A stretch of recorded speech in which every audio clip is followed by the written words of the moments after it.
Hey y'all, welcome to my kitchen. Today I am going to show you how to make a soulful Southern style cabbage that is just a little bit lighter than your traditional cabbage recipe. Now I don't mind having cabbage with the smoked turkey, the bacon, everything thrown in it, but every once in a while you may want to dial it back and have something a little bit lighter, and that's where this recipe will come in. Y'all, let's go ahead and get cooking.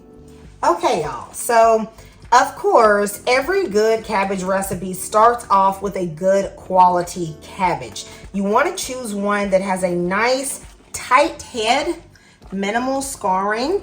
Now, there are caterpillars called like the cabbage looper that really love to eat up some cabbage. So you want to make sure you get one that hasn't been bit on very much, okay? This one has a nice tight head with dark green leaves on the outside.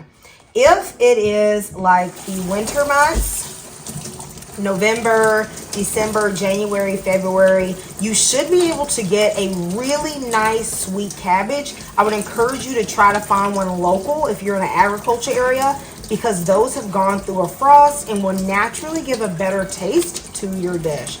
And I'm also going to use a little bit of a veggie spray. This is some Dr. Bronner's salsas mixed with water. It is an excellent vegetable cleaner to get off any pesticides. Preheat the oven to 375 degrees. Yeah, we baking this cabbage today.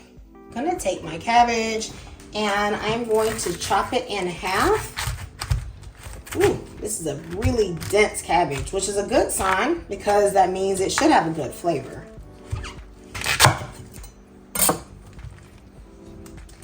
The root of the cabbage here, I don't want that. It's very tough. So I'm going to take my knife and just cut it out. You need a sharp knife for this, because I'm telling you right now, this cabbage, y'all, this cabbage was grown in some good conditions. I don't know what they was feeding that cabbage on that farm. Because I'm telling you right now, this is one of the toughest cabbage I've cut. I'm going to toss this into the compost.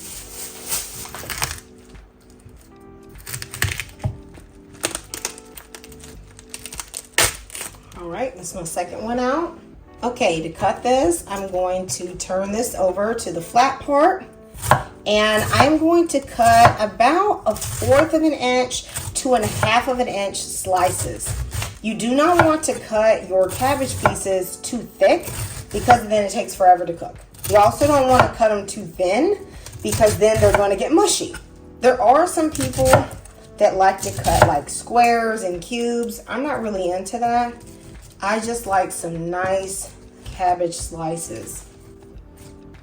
No matter what size you choose for your cabbage slices, just make sure they're fairly consistent. Let me know in the comments if you are a purple or green cabbage person. You can do this recipe with purple cabbage. They're super nutritious. All right, so here's all our cabbage cut up. I'm going to put this in a bowl at the side. Even though this is cabbage, you certainly cannot slack on the onions. I love using like 2 onions in mine because when they caramelize and cook down, they are super delicious.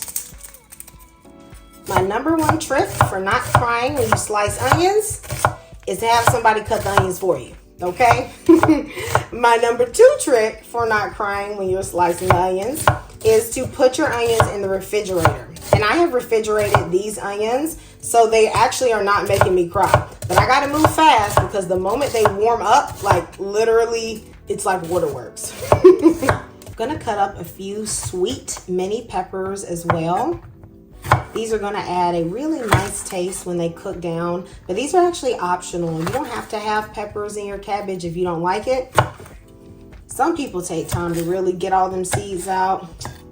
Child, I do not care. These are sweet peppers, but if you do like a kick, you certainly can add some jalapenos. I'm also going to crush some garlic. By crushing it, you will release the oils in the garlic that will make it super flavorful. This recipe is not a jarred garlic occasion. Baby, I don't like jarred garlic. It doesn't taste the same. But if you gotta do it, you gotta do it. All right. I am using a couple of different spices today. I'm going to alternate using them while I season the cabbage. So I have some chicken bouillon. You can actually use the natural one if you don't like the typical bouillon. Some minced onion, smoked paprika. That will give us the flavor of smokiness without needing smoked meat. Some white pepper, buttery steakhouse seasoning, and garlic powder. This one is actually really important. It's going to give us a buttery flavor without having to use as much oil. Use my enamel cast iron skillet. Y'all, this is not Sister Mabel today. Okay, y'all know this Sister Mabel granddaughter. Okay, what her name need to be? What should I name her, y'all? I'm going to add a little bit of olive oil to the bottom of the skillet. I'm gonna brush this around just to make sure it's spread evenly and just like a lining for my skillet. Then I'm going to start layering. So I'm going to put a layer of cabbage, okay, in here. This is maybe about a third of the cabbage. Then I'm going to add some onions. These glorious onions, y'all. And a few peppers. I mixed a little bit of all my seasonings together. Plus, added a little bit of crushed red chili flakes, you know, because I can take the heat. So I'm going to add that too, just sprinkled over. Next, you're going to need some butter. Now, this is controversial for a lot of people because many people don't think butter is healthy.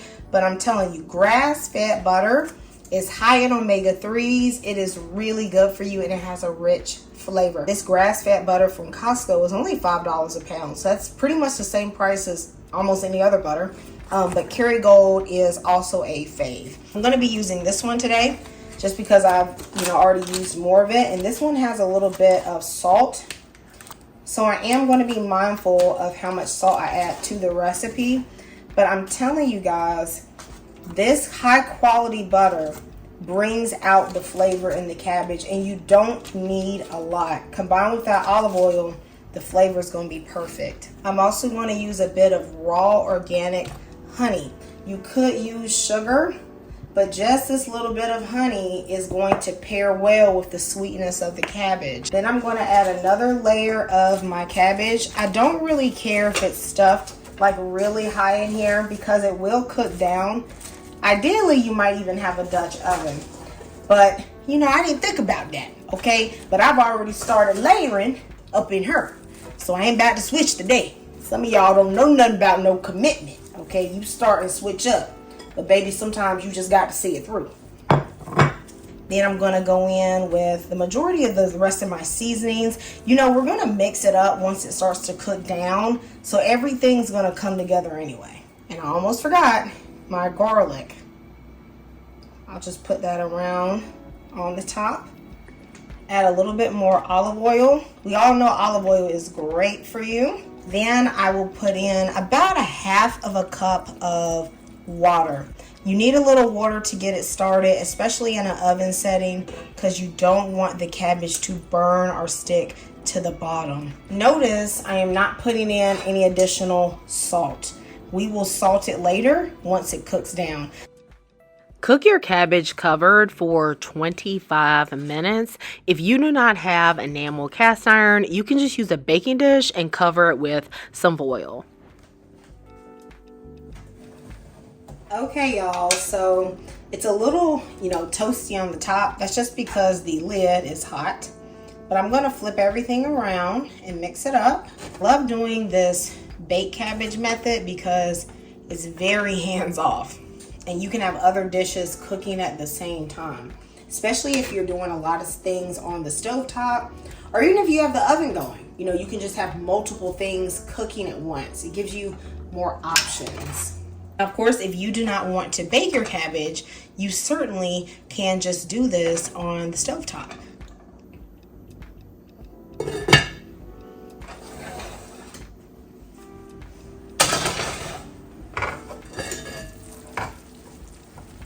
This cabbage has been cooking about 40 minutes. Y'all, it smells so good. What I'm gonna do is I'm gonna let the cabbage cook uncovered for about 10 minutes. That's gonna dry up some of the broth at the bottom, which you don't even actually have to dry up because some of y'all really love a lot of pot liquor. Let's pop this back into the oven for a few minutes. Okay, y'all, let's get into this cabbage, baby.